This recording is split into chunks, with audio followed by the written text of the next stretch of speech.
Good morning and welcome back to Tardy Productions. It is a beautiful Florida day, 80-something degree weather. We're out here by the beach. If you're just now tuning into the channel, welcome. My name is Aaron. This is Tardy Productions. We do a whole plethora of things here: buy and sell bikes, ride motorcycles, wheelies. It just depends on the day. We do bike builds. We're building this Yamaha Bolt. It's almost finished, but we just picked up, and the topic of today, this is a 2000 Dyna FXDX Super Glide. This thing is gorgeous. It's beautiful. It's in amazing condition. It's a 2000 and it only has 7,000 miles on it. I'm going to re-register the Bolt, and then I'm going to register for the first time, in my name at least, the Dyna. We'll kind of see where we go from here, but cue the intro and then we'll get into everything.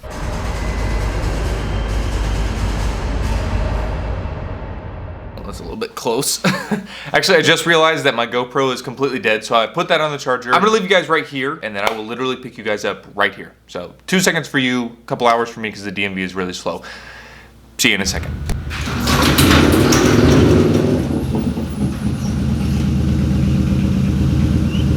Got the plate and got our registrations. Let's get the plate on the bike, and then let's go ride this bike around. I'm very excited to ride the FXDX. Very, very excited. Cool. Now for the clappy wagon, top of this one. And we're registered. Whee! Guys, we are on our way over to pick up my #1 most important mod or add-on or whatever you want to call it that you can do to a Harley Dyna, or any bike for that matter. This is by far the most important thing you need to get for your bike. You guys will see what it is when I get there. While we're on the way there, I want to do a couple of things. I want to do a 0 to 60 test, explain to you guys how tall I am and how the bike fits on me, and tell you just a couple likes and dislikes that I have of the bike, just so far. After being, you know, a Yamaha Bolt owner, switching over, this isn't my first Harley. If you guys are new to the channel, my OG subscribers who were around when I was living at that property remember the Sportster that Haley had. It was a Sportster 1200, super cool bike, just a little bit too big for her though. So we ended up selling that bike because I'm not going to fully stunt out or modify a Sportster when I'm in the middle of a Yamaha Bolt build. So we sold that bike. She made some profit on it, which is cool. But that was the end of our time with standard bikes, and this is why I love this neighborhood. It's a kid on a Banshee. So let's get right into it. I am 6 foot tall, exactly. I weigh about 180 to, it just depends on the day. I fluctuate a lot. About 180 to 190, somewhere in that range.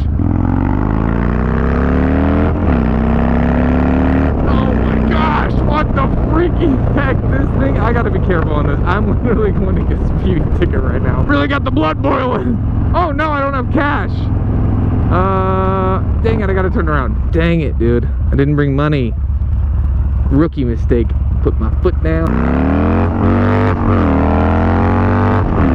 Gosh. Either way, while we're heading back to the house and grabbing money, dang it, dude, this is Tardy Productions, man. We're always late to everything. I'll continue what I was saying. I'm 6 foot tall, and the bike feels perfect. Like, legitimately. Now it's got some modifications. The seat pushes you a little bit forward, I've heard. The bars are clearly pullback risers. But besides that, the overall bike, it feels great. My girlfriend actually said, she was like, now that bike looks like it fits. I don't know who this dude is in front of me, but I like his bike. All that being said, I feel very comfortable on the bike at 6 foot, and my weight, I feel like there is plenty of power. I do not feel like I'm wanting for power in any way. This is definitely going to take some getting used to be honest. All right, back on the road. We got the money, guys. Now that you guys have an idea of the size and all that, I wanted to go through just a couple initial likes that I had of the bike. The character of this bike is just so awesome. It feels like, my brother said it the best, it feels like a rocket ship with cables attached to it and a twist throttle. Like, not like some refined Elon Musk rocket. I'm talking about, on Despicable Me, he has the rocket ship that's like the pointy nose thing, and it's like really aggressive and industrial looking. That's how I feel about this bike. I feel like it's like an industrial machine. Riding my Bolt is so much fun because I know that if I drop it, I don't have to worry about the bike. But this is a whole different experience. I feel the need to not wave back at people when I get on the bike. All right, we're gonna let this group of cars pass, and we're gonna do a quick 0 to 60. I'm gonna go as slow as I can out into the road, all right? We are going 5 miles an hour. Now we're going 3. Ready? Here we go. That's 60 right there. I don't know how long that was, but you can time it on the video. Moving right along, another thing that I really love about this bike is the fact that it's carbureted. I know for some people that's a really big drawback, but for me that is a huge benefit. I always said when I would ride the Honda Rebel in the yard and just destroy that thing, and if you guys don't know the current state of the Honda Rebel that we have, it is it is rough to say the least. Either way, I always said that if I could just get a massive Honda Rebel, that would be like the dream bike, because when we have problems with it, I just rip it apart, figure out what's wrong with the carb or the engine. It's like really simple stuff. I like simple bikes because, you know, I don't think I'm experienced enough or have the expertise to be able to diagnose anything with fuel injection. I don't know. I don't touch that on the Yamaha Bolt. I'll touch everything else, but I'm not going to be going into like the ECU and crap. If you guys saw the tuning video that we did like 2 weeks ago, it was a whole mess. I'm so thankful Forrest was there or I would have been screwed. It's definitely going to be an adventure learning how to work on this bike, a whole new obstacle to jump over, but I love it. It's like a simple machine and it's something that I can understand theoretically when I get around to it. The next thing I really liked about this bike specifically, not just all Dynas in general, was the add-ons. I mean, I couldn't have afforded any of these add-ons. Like legitimately, I couldn't have afforded the exhaust. And so getting a bike that's pretty much ready to go, I need to do small stuff, but like the thing's got a stinking chain kit on it. Well, I wouldn't have done that. I would have snapped a couple belts and been like, well, put on another belt, you know? And I now see the value in having quality parts, not just making them in your garage or buying random parts and making them fit your bike, but buying parts that were designed by a manufacturer to put on your bike. It is nice. And before I was like, wow, you're wasting your money, that's so stupid, but now I really do see the benefit of it because the bike runs really well. It sounds like this exhaust sounds unbelievable. It is amazing. These risers, the bars, the only way I can put it, and I don't want to sound like douchey, it feels expensive though. Like I feel like I'm riding an expensive motorcycle as opposed to some like clap wagon that I put together in my garage. Don't get me wrong, I love the Bolt like I've said before, but this just feels completely different. Something else that I have come to appreciate quite a bit is the fact that this gas tank holds so much gas. When I fill it up for the first time, I'll definitely let you guys know how much it costs to fill up, because gas is like a bajillion dollars right now, but that's a huge thing that I love about this bike that the Yamaha Bolt didn't really provide. The ability to drive really far distances without having to fill up. So right now we're about 5 minutes out from buying the part, and I've loved on this bike quite enough. It's time to go through some stuff that I just grinds my gears. The first thing that really bothers me about this bike, and everybody says it, and so I know I'm not alone in this. I thought everybody was just being dramatic when they were like, oh, the kickstands on Harleys are terrible. No, they're horrible. This is the worst. It doesn't feel like it's attached to the bike. It's like flopping around and slides sideways and does all this crap, and then when you kick it up, it'll stay down most of the way. This is terrible. I feel like if I park on a hill, it's gonna fly. It's gonna like roll down the hill or something. So that's been a huge thing that I've immediately realized, even within the first 2 days of owning this bike.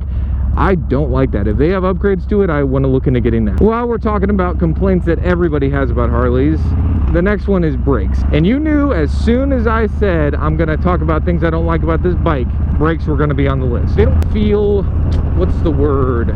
Reliable. that's a good word for it. They don't feel reliable or like responsive at all. It's like I gotta slam the back one down to do anything, and the front one I'm like yoking in the front brake just to hold it. I'm kind of intimidated to do rollers on this bike because of that exact reason. And then my last complaint, this isn't really like a complaint for all Harleys at all, it's just for this particular bike because of the age. It's got 20 years of bolts rattling loose. It's got 20 years of small things being worn.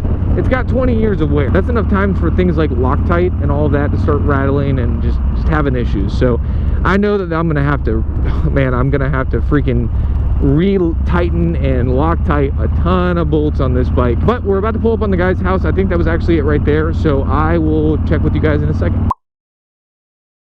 What the heck are you doing? Turn the camera on the right time. Goodness gracious, dude. So the part that you should buy first for your Dyna or any bike for that matter is wrapped around my neck right now. We're going to the house and we're going to install it. But the guy I bought it from didn't want me to film him. Super nice guy. At some point when he doesn't have a broken foot, because he had a broken foot, he said that he'd like to be on the channel and maybe ride with us. He has a Dyna. It's very nice. His is a 1998 FXD. I don't know what it is. It's a 1998 Dyna. It's red. It's gorgeous. The paint is woo. So you'll have to wait till I get to the house to see what the part is, and then after that I'm just gonna install it. So love you, bye.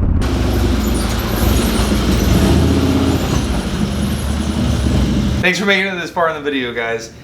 Here's what they are. Now if you're saying to yourself, you're telling me I spent this whole video waiting on a set of crappy old crash bars? Yes. And the reason is... Crash bars are by far one of the most important parts you can buy for your motorcycle when you get it. Doesn't matter what bike you have, if you drop it, you're gonna be pissed. So it's better just to get the part. A huge concern of mine is dropping this bike because of the way I ride and with everything in life. So that being said, let's install these crash bars. Honestly, pretty excited. Also, I look super pale. Am I really this pale?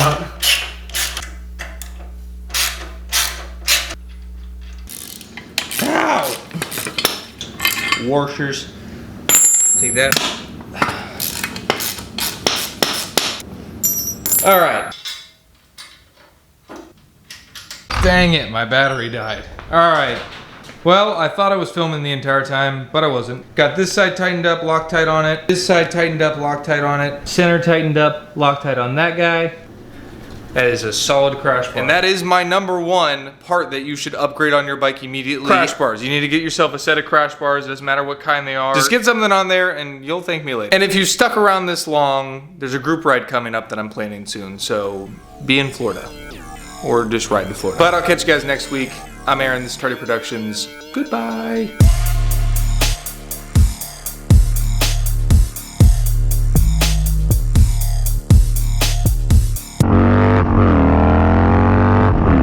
Gosh, that was 60. I even slipped a gear. What the freaking heck? Oh man, that will never get old.